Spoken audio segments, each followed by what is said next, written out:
Hello everyone and welcome back to another EV Geek podcast review. Joel, Sebastian, and today, courtesy of Crane, Kia, and Sherwood, we have what, Sebastian? A Kia EV6 GT. GT. So we've recently reviewed the GT line. This is one step up. This is the actual GT. So tell us a little bit about the car, the specs on it. Yeah, so the GT has the same battery pack, of course, as the regular EV6. It's the 77.4 kilowatt. This is not the refresh model that hasn't hit dealers yet. Yep. And the refresh model has a slightly bigger battery pack. This isn't it. The GT it's all-wheel drive, and it has 530 horsepower, I believe. Yeah, 500, 536, something like that. Yep. The GT also gets you these wheels, which are bigger, and then you get like performance braking packages. Yeah, you'll see the orange, the green brake calipers in there. Yeah. And there's some interesting changes on the interior we'll talk about when we get there. But really, there's not a whole lot different about it other than it just has more power. Yeah. One of the things I noticed about the difference between the other models is on your other GTs, this is a piano black color. It's all white here. And on the back too, you'll notice that this is all piano black on the other EV6 lines. On the GT, it's all white. Or body color. Or body color, yes, whatever body color but yeah, is. So I'm excited to get out on the road, see just how much more performance you have in the GT versus all-wheel. Because we didn't think that all-wheel drive other EGMP cars like the EV6 we had and like Ioniq 5, we didn't think they were slouches. No, they weren't slouches, no. And so I'm excited to see kind of how it cranks up. And then it just makes me also excited, the Ioniq 5N, which has the bigger battery pack and more power. Yes. If we ever get our hands on one of those. Hands on Ioniq 5N. So, interesting enough, this car retails for $64,000, I believe. If you go to the Crane Kia website, this car is actually being sold for $49,000 right now. So Kia is still offering huge discounts on their EVs. So let's do a quick tour around. Like I said, it's not much different than the other Kias we have driven. We'll do a quick tour around, give you a tour of the inside, and take it for a quick driving test. See you in a sec.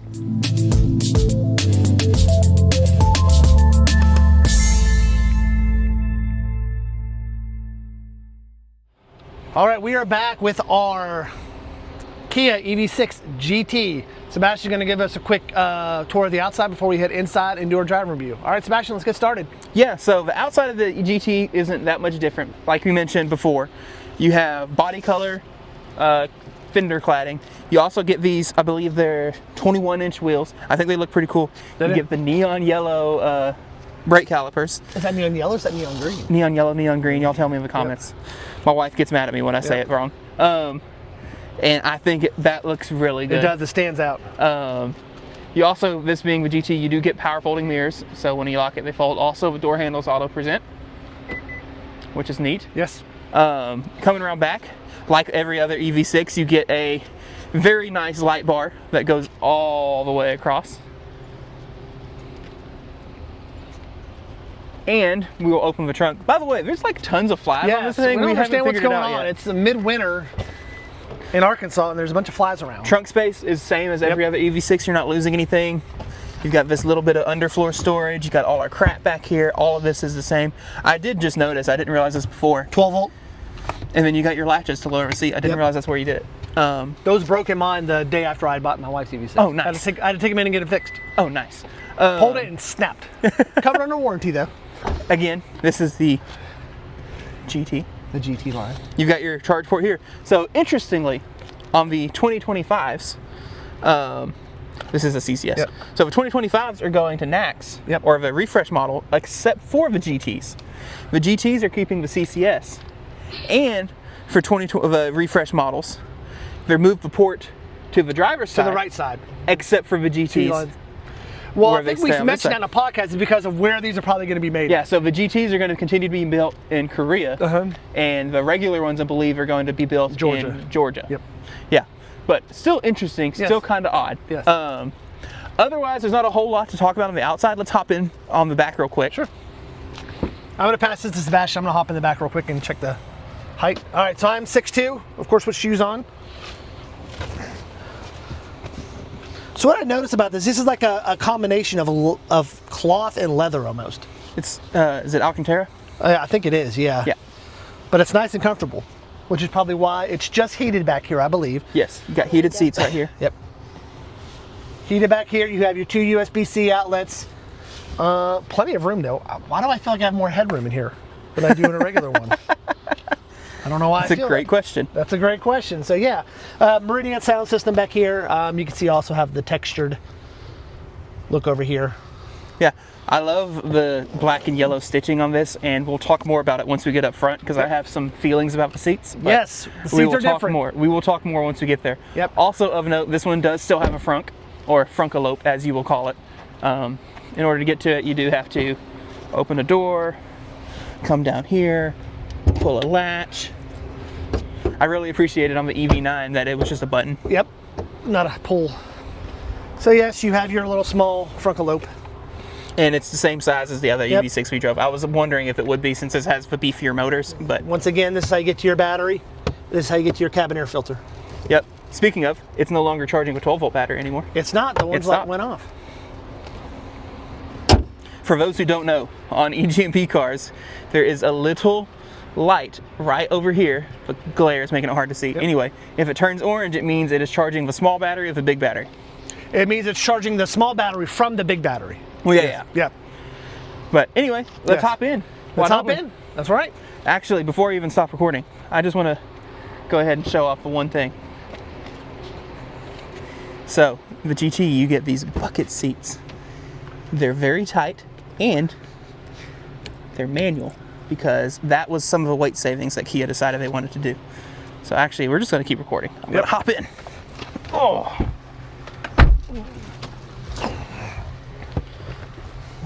Hand Joel the camera. All right, we are in. Look at that transition we made seamlessly. So yeah, there are weight savings in here, but it's weird what they chose to do.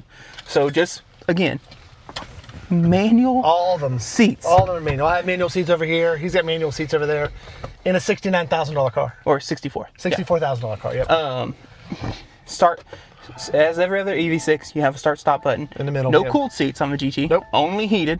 Weight savings and also this material. Yep. Very bolstered. It is. But weight savings, they still put a sunroof in. Which is a lot of weight. Which is weight on the top of the car. Weird decision. I would have rather had power seats, no sunroof. Yep. I'm going to scoot out of the way real quick. Yep. We're going to move up here. Kind of blocking the boat dock there. I don't think anyone's going to dock their boat. He's got his dog, okay. Yep. Someone's walking their dog. I wasn't sure. He was in a truck. I couldn't tell if you had anything behind him. All right, so the first thing I noticed too is off the bat is the bright green button on the steering wheel. Yeah. And the little stitching around the steering wheel. Yeah, so I really like the material choices on the GT, especially compared to the other ones. Yep, I love the neon green, yellow piping, stitching, everything. This is carbon fiber. We're not carbon fiber, but just kind of interesting texture. It gives you that carbon fiber look up here too as well, instead of that material look. What I really like is the material here on the sides too. It's that same kind of Alcantara. So it does. It feels good. Yeah, but yeah. So the GT button. The GT button. So you've got your drive mode selector on the left, like other EV6s. And so we'll go Sport, and then you can hit GT, which is GT My Drive mode. You notice traction control is now off, and it goes. It goes. We you drove it over here. I drove it over here. It got some good and go. You got some good and go. Yep. You've got a heads-up display. Can't see it, but yes. I believe the GT line had it. You want to try to see what it looks like on the camera? Yeah, we'll see if we can catch it. So it's kind of hard to see, but yeah, you do get it. It is there. Yep.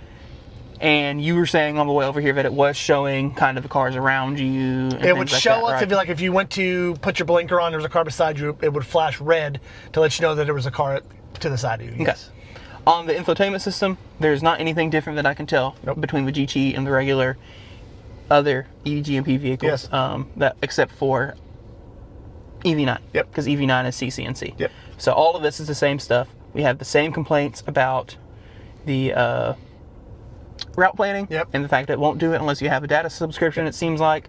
And then same things about route plans just navigate. It doesn't navigate the supercharger or navigate the charging for route planning. And then same things like you can't come in here and just tell it to precondition any things like that. What you can do on the EV9, and when they do the refresh of this, I believe it will have CCNC, and then you will probably be able to do it. Gotcha. But one thing we did notice about it is the range hit it takes with the GT. Yeah. So the range is what I think it said. I think it said 218. Yeah, so that's fairly low considering most of these cars get around 3 to 300. Yeah, so it says 218. Yep. So it's a 77.4 kilowatt hour battery. You're right, 576 horsepower. Okay. It does have the GT, the neon calipers, but yes, I believe it says somewhere down here that it was 218 miles on a full charge. So yes. Yeah, and so we are at 44%, and it's currently indicating 86 miles. Yep. Which is pretty low. That's pretty low. With the air on. Yep. But really, there's not a whole lot else to cover on the interior of this because it's the same as the other EV6s other than these seats. These seats are... It's not something you probably want to do like a 10-hour drive. Unless you're really small. Yes, unless you're smaller. You know, we are both larger individuals, and it's definitely hugging me We more are than... giants. It is definitely hugging me more than I wanted to. I don't know if I could... I mean, I like the seats, I like how they feel, but I'd be curious what it would feel like after about 3 or 4 hours sitting in the seat. Oh, yeah. Yes. Now, this being an EV6, you still get in that same battery pack, you still get your awesome charge curve. You do. It's just, you're going to be stopping more frequently because it has less range. Yep. And I believe it's been seen on range tests that it is legitimately worse. Yep. On range because it's on more sporty tires, bigger wheels, whatever. The tuning is different. Yep. But I think we should just go drive now. We're going to go drive. Okay. Let's drive. So this is called the Snow White Pearl Paint. That's the color of the car, yep. So this does have the heat pump, like you said. All the all-wheel drives have the heat pump. This is an all-wheel drive that has the heat pump. 800-volt charging, which gives you that gives you that 1080% about 18 minutes.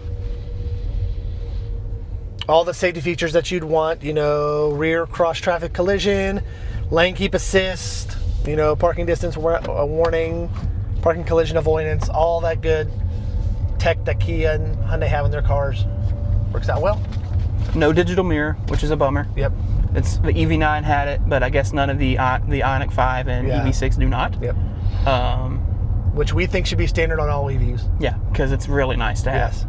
Especially, that's not a huge window back there. And if you have someone sitting in the middle like we do right now, our extra cameraman back there, it's kind of hard to see out that window. Yeah, for sure. Ooh, we got a little off-roading. Puddle. Got a little puddle up here. But if you're short, people And we're going to go around it because we want to keep this car as clean as possible. So yeah, if we want, we can pause the recording real quick and we'll pick back up on the highway. Will do. Sound good? Of the Kia EV6 GT.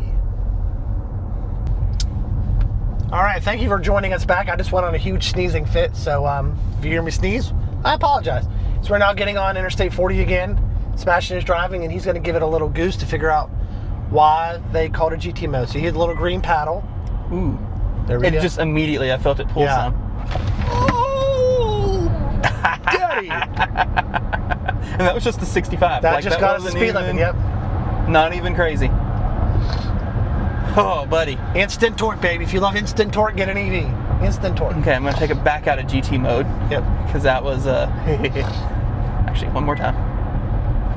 Oh, Lord. So one thing I noticed, you probably noticed it too, the ride quality, just a tad bit, it's a tad bit, not much, a tad bit bouncier. Mm-hmm. I feel a little bit bouncier than in the GT line that we had earlier. Yeah. And I mean, yeah, it's just, you can feel more, it's still composed, Yes. It still feels okay, but there is definitely more bounce to it. I can feel the little the cracks in the transition strips. Yes. So we are currently doing HDA, Yep. which is nice.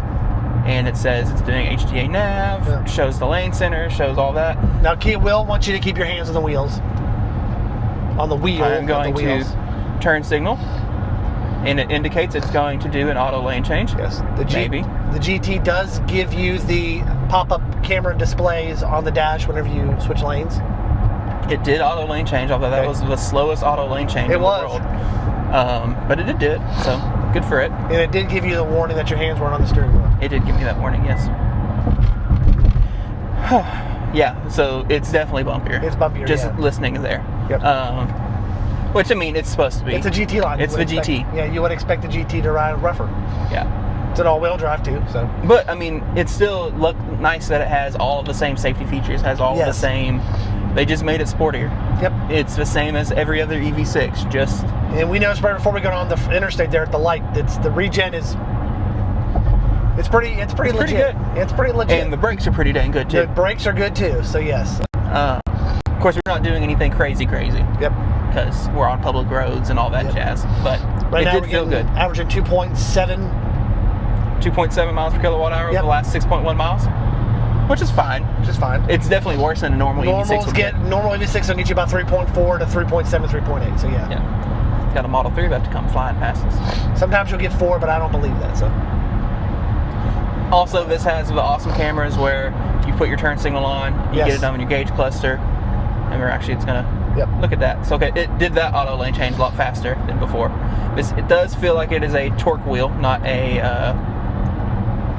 capacitive. Capacitive wheel. Which, it's fine. Keep your hands on the wheel and it won't bother you. Keep your hands on the wheel. Even with that wheel, even with your hands on the wheel, you'll still get the display. Keep your hands on the wheel. Yeah, so I have that in my wife's Santa Fe. If you're just going on a straight road and the lane centering's doing a really good job, you're not putting a lot of input in. So then it doesn't realize you're holding the wheel and it's like, hey, keep your hands on the wheel. It's like, and you just kind of have to give it a little.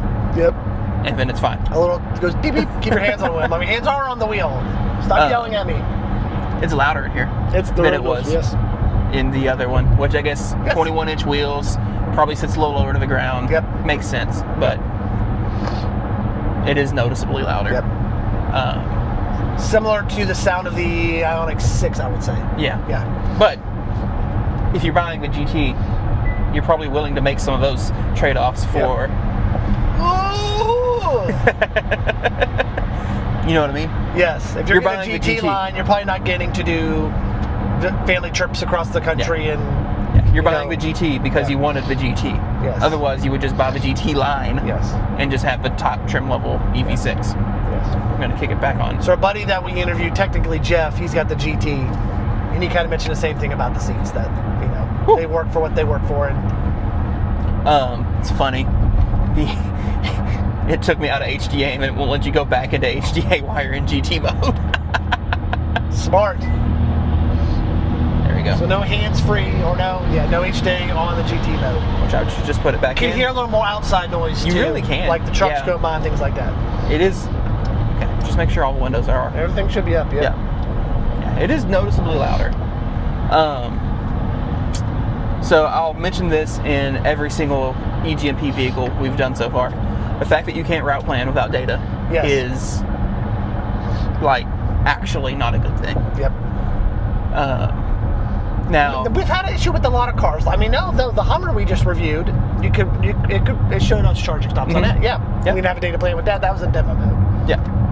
And so I don't know. I mean, and how much is Kia Connect? You have a Kia.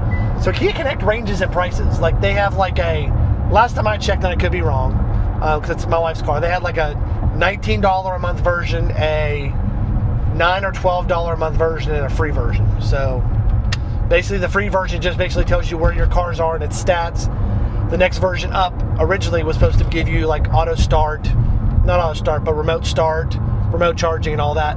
And then your top version of Kia Connect, which is $20 a month, that was the version you had to have to get the over-the-air updates. I don't know if that's true or not. If you're a Kia owner or Hyundai owner, if I got it wrong, put it in the comments. That's how it used to be. You had to get the top-of-the-line Kia Connect to get the over-the-air updates. And so even if the cheapest one, which was, you said, what, $10? I think there's a free version, but you can't do anything with it. But I think 10, 12, 15, something like that. So even that is $10 a month. Is it worth to spend $10 a month on in order to be able to route plan in your vehicle? I mean, I paid for that. I mean, Tesla, you can route plan that, but you don't have to have the. You don't have to have premium connectivity. I think that should just come standard. You should be able to route plan no matter what. Especially if in the vehicle you can't precondition the battery without route planning. Now maybe the free version does offer it, the light version, whatever it's called. Maybe you can route plan in that, and that just gives you a Kia Connect account. Maybe. Like I said, I don't mess with a Kia Connect account like my wife does, so I don't know. But that is my one gripe on every single one of these eGMP cars. Now, on the cars that you see, which are currently just the EV9 and the Ioniq 5N, you do have a way to go into the energy screen and just turn on preconditioning. We did that in the EV9. But we are EV geeks, as the channel's name. We know to do that. But if your mom wanted to road trip an EV and they don't necessarily know they don't know why you would need to manually precondition, and they get to an EV Go station that's supposed to do 350 kilowatts, whatever, they plug in and they're like, well, I'm only getting, why is my car charging so slow? Why is it charging so slow? I've gotten much faster charging than this. They won't know it's because you didn't precondition. They didn't precondition because they didn't route plan or whatever. It's just one of those things. If you're an EV manufacturer, that's just something that should just be basic with the car. And at this point, like we said, the rear view mirror with the rear view mirror with the window with the camera on. That should just be standard in all EVs. You know. Yeah, that's I mean, and that's not necessarily a standard, but once you start getting into the price bracket like this one, if the MSRP is 64 grand. Yeah. You know, yes, I would expect a digital mirror at that price. But at the same time, we've driven more expensive vehicles that also didn't have it. So, you know, whatever. Yep. But I think route planning is one of those things that every EV should every EV in 2024 should do. Yes. And it should do it well. Yep. Because that's the other thing is you own an EV6, and we've heard from people online, even when the route planning does work, it's not great. It's okay. So even then, it's like, is it worth paying $10, $15, $20 a month for just okay route planning? Yes. Yeah, that's my one whole, because that's the whole point of EGMP, is that you get a well-built, comfortable car. Yep. But it will also charge at 240 kilowatts. Yep. You can do the 10 to 80% in 18 minutes, all that jazz. But if you can't precondition it, that means you can only do those amazing charging sessions for a short window of the year. Or unless it's 100 degrees outside. Yeah. So, yeah. And so, anyway, that's my one gripe. Other than that, this thing is great. I love it. Yeah. It's fast. It's a little noisier than I like. We like fast EVs. I like fast EVs. I like EVs that give you all the power. But, you know, and like we said, it's a little louder, there's a little bit more road noise, whatever. That's kind of to be once you start expected. driving, getting used to it, you probably won't even notice. Yeah. So, yeah. But anyway. All right, we're going to wrap up our driver review right now. We're going to head back to Crane Kia of Sherwood. Once again, huge shout out to Jason and his team over there for letting us borrow all the Kias that we were able to review. I think we still have to do the Niro eventually, but we'll get to that here shortly. See you all in a bit. All right, we are back at Crane Kia of Sherwood. Once again, huge shout out to Jason and his team for letting us borrow this Kia EV6 GT. So, final impression. So I'll start with mine. We did notice on the way back that there is a lot more road noise in this car as compared to the other EV6s that we've had. Yeah. Yeah, it's a lot. It's very similar almost to, as I've stated to Sebastian, it's almost very similar to my Model Y. Yeah. So, yeah. And same thing for suspension. It's definitely more bumpy. Bumpier, it's a little bit stiffer. more fatiguing, Yep. especially when you're on the concrete roads that have the expansion joints every 6 feet. You know, you feel every one of them. You feel those little bumps. Yeah. It's the GT. It's the GT. You buy the GT knowing it's a sports car, and sports cars are going to have stiffer suspensions, whatever. You buy the sports car because it's fast and it corners well, which it does both of those things pretty dang well. We tried some cornering in this and some windy road stuff and was very thoroughly appreciated with it. Yes. Same thing, you know, we got to somewhere no one's around, you know, empty road, whatever. Yep.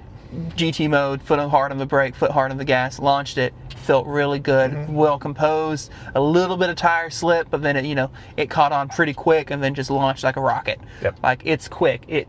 As far as being a GT, all of that is great. It serves its purpose. Yes. I do have my same gripes I had with the Kia EV6 still, because it's still an EV6. Yep. You know, I have my same infotainment system gripes. I have my same gripes about the weird climate control. Yep. All that's the same. If you've seen our previous EV6 video, all that still transfers over. But yeah, it's cool to see because, you know, as we kind of mentioned at the beginning of the video, I didn't think the all-wheel drive regular EV6 was a slouch. Yep. So it's cool to see them take that and then turn it up to 11. Yep. And like I kind of already alluded to, I really hope we can get our hands on an Ioniq 5N sometime soon. We're working on it, yep. Because it has even more power because it has the bigger battery pack at the higher voltage, blah, blah, blah, blah, blah. And so I'm super pumped about that one too. Me too. All right, we're going to wrap that up for you today. We want to thank you again for joining another EV Geek podcast review, and we'll catch you on our next one. So long, everyone.